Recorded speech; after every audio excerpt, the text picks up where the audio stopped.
Hi mga B! For today's video, isi-share ko naman sa inyo itong Thai Orchid Restaurant.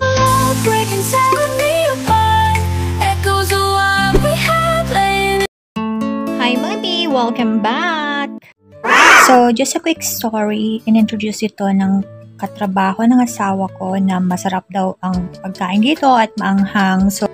So, ayun nga, at hiniyaya ako ng asawa ko na kumain dito para matry kung talaga bang maanghang yung mga pagkain dito.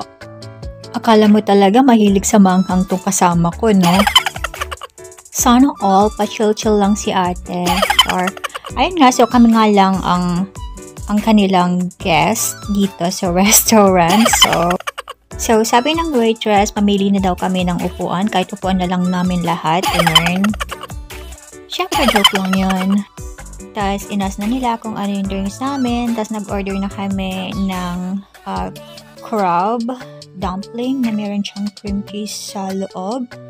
So, ayun. At saka, umorder din kami ng fried rice, medium spice, tapos beef broccoli na max level ang spiciness.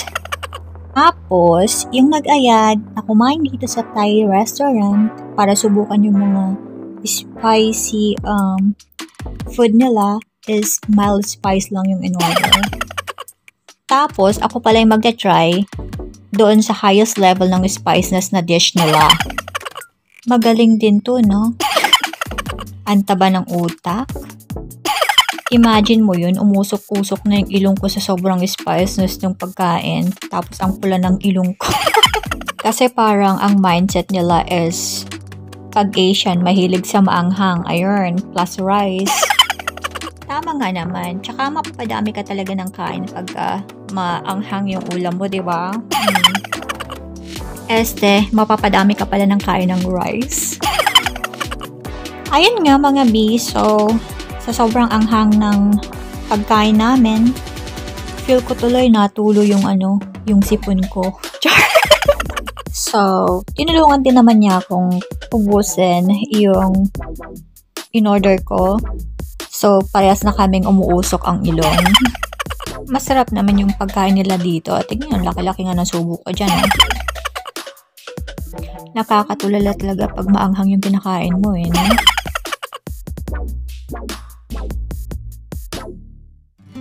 Ayun nga, at sobrang busog namin. May mga natira pa naman kaming ulam. So, sabi ko sa asawa ko na iuwi na lang namin kasi sayang naman, di ba? Yung Filipino mindset, papi, na kapag may natira kang food pag kumain ka sa restaurant is iuwi mo kasi sayang naman, di ba? Dahil nga binili mo yun, tapos mahal, ganun. Except sa eat all you can. Hoy, wag ka, bawal magtapon ng pagkain. Feeling lucky na lang tayo pag nakain tayo ng 3 beses isang araw. Anyway, so ayun nga, tapos na kaming kumain ng asawa ko, tapos nagchichismisan kami, konti, habang pinapababa namin yung mga kinain namin, ganun. So, nagpapalipas pa kami ng onting oras, kasi nga that time is nagpa-change oil kami, so ayun, wini-wait naming matapos dahil nga 1.5 hour yung sinabing time sa dealership.